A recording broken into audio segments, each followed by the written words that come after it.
Jacoby had seen the wizen's reaction too many times to count now. Daniels was competent in the world they'd come from, in his smart suit tailored to hide the guns he'd crafted in his sleep the first night after his escape. But now, away from the pavement, the noise, and the realness of the mortal world, he was trying to look everywhere at once, jumping at every little sound, and he seemed both terrified and mesmerized in equal measure. Like he'd come back home, but the slender gunman was quickly remembering exactly why he'd left that home in the first place. Off in the undergrowth, something was eating. It wasn't a pleasant sound. As long as whatever it was had food in its maw, though, Jacoby wasn't overly worried. "Is that normal?" Daniels asked, his voice a shaky stage whisper. The ogre leaned on his staff and rubbed the bridge of his crooked nose. It never failed. You couldn't explain what the hedge was to people. You could tell them the stories, show them the trinkets and the harvest from the thorns, but they just didn't get that it was like a river.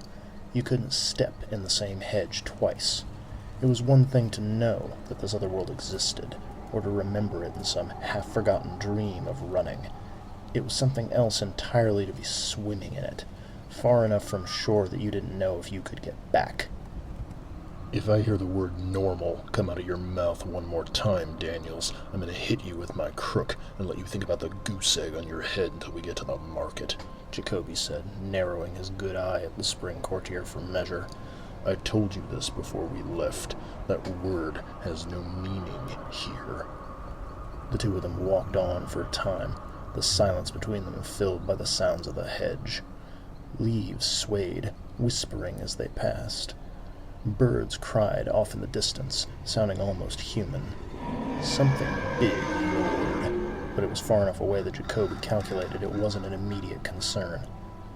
Then Jacoby heard one of his least favorite sounds in the whole of the world between. The strident braying of a phone ringing. "The hell is that?" Daniels asked, his pistols clearing leather. They glinted in the sun, the hammers cocking with the sound of someone politely but firmly clearing their throat. "It's a phone," Jacoby said, turning his head and listening. On the third ring he saw it. Partially hidden by a low-hanging branch was the scratched and faded blue plastic and steel of a very old phone booth.